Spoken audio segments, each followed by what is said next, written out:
What happens if you wake up one day and you have a question? And the question won't go away. And the question is, what am I supposed to be doing while I'm here? When you go searching in the East, there's a power there. And whoever gets the power is the teacher, the guru. In the beginning, you think you have the power. In the end, you see that the power has you. It's a lot easier to get that power than it is to get rid of it. This is what I looked like when I was sitting on the corner of 86th Street and Central Park West when I came back from India. That was part of my cult that became my cult. I was working in Arizona, making a lot of money. So I shopped around and I found a house designed by the major architect in the world. I took out my checkbook to write a check to pay for the whole house.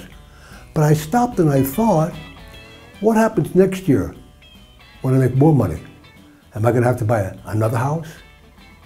And then another house? Is that what I'm in the world for? I did the only thing possible.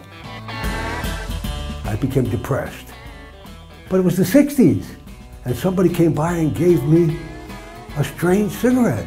Wow, everything got happy. Wonderful. So why did so-called normal people become hippies and leave society? You have to understand what society did to a person or still does. Everything is physical, only physical. It was rules and regulations that didn't make sense.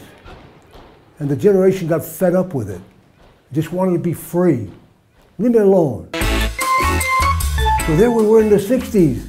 Left society, sleep on the sidewalk, no house, no rent, love everybody, it's cool, baby. It didn't work. If it would have worked, we'd still be there. We saw the drugs were taking you back down to the same place you left. You never got better. You only were better when you were stoned. Is that the purpose of life? I ended up in India. I went to see the biggest guru in the world. Why was he so famous?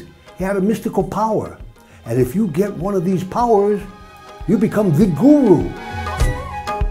I made my way to his ashram, his camp in South India, and sitting in front of his house were 5,000 Indians, all waiting to see him.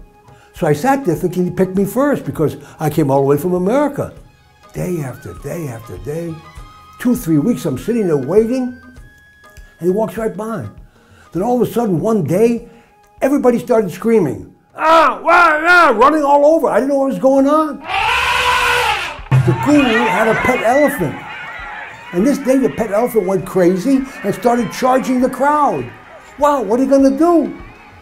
I jumped up and I ran up to the front of the elephant. I said, stop! And the elephant stopped. I remember saying, what do you do with a stopped elephant?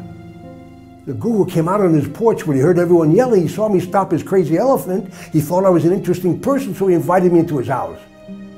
He puts me on his roof. I'm sitting on the roof, and every day he'd come by and teach me something new.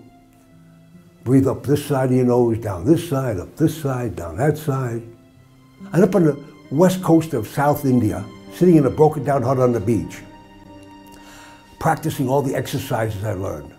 After 5 months of sitting there meditating 10 hours a day, voices came, mystical experiences came. And whenever I walked into a village, all the Indians would bow down to me. What's going on here? After a year wandering in South India, I said, I'm not helping anybody here, I'll go back to America. I'm sitting on 86th Street in Central Park West, and hundreds of people come to bow down to me. Allen Ginsberg's laying on his face worshiping me. Ram Dass is washing my feet. Peter Max is painting my picture. 4 television cameras trying to climb over the crowd to get to me, and they're asking, what is this power we feel coming from you? So what was attractive in India to people? They had let go of drugs because they saw that the drugs just went up and down. And then they learned the so-called spiritual practices of the yogis and the sadhus in India. And they also get you high. They also give you a high.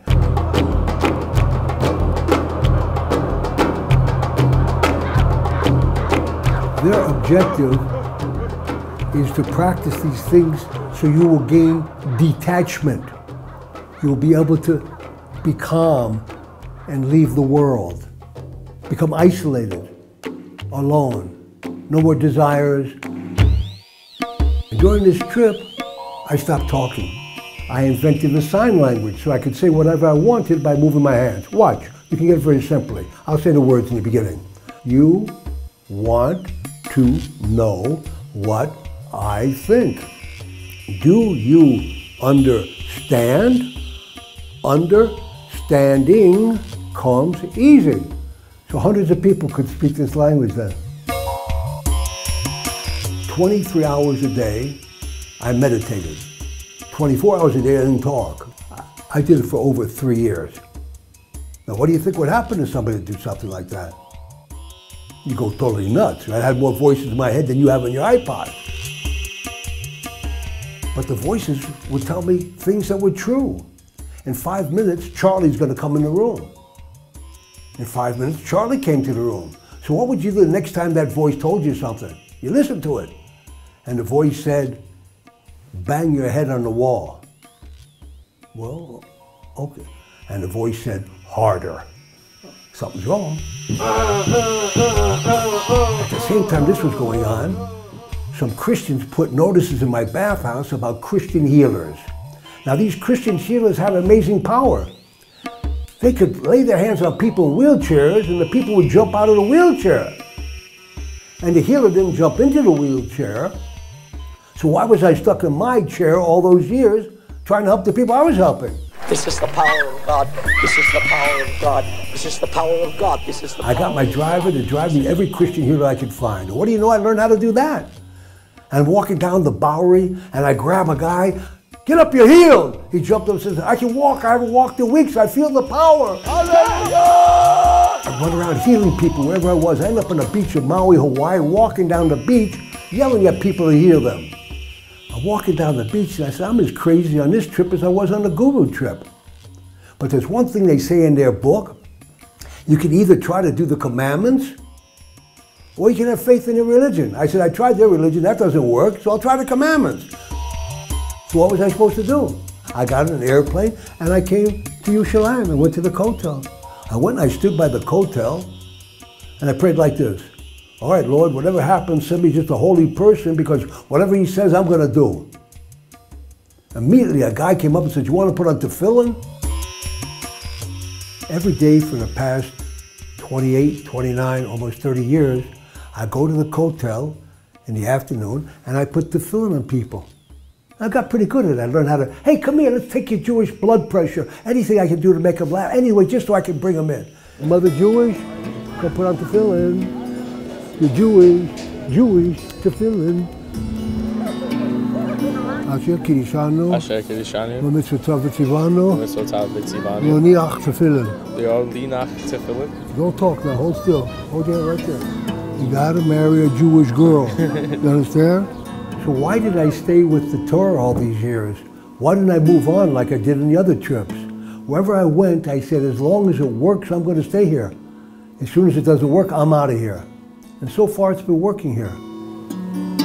If you practice the Torah only with the physical aspects, the details, it's going to become a burden. But if you also include the spiritual aspects to Torah, then every mitzvah you do becomes elevating. The problem is that these Israelis have not found the spiritual perspective in the Torah here. And where do they go? They go to the guru there. And they see, wow, this guy's talking about exciting things. Not like the rabbis who said, you got to do this and you got to do that. If they would find the spiritual perspective here, there would be no thought to leave here to go look for that over there. If a person's born in a religious family, in a religious community for generation to generation, they're very content just to do what they're supposed to do, the black hat and the tefillin and the Shabbos, it's enough for them. But for someone who's searched around the world, it's not enough, and we need more. We need to see some light. We need to see some experience, some reason and purpose, some reality now. And this is the advantage that the Israelis that are not religious have, but they don't know it. They can bring with them that thirst for spirituality and search and find it themselves.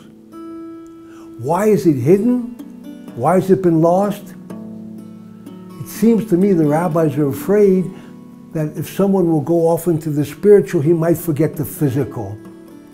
We need the physical. The soul without a body can do nothing. But the body without a soul is dead.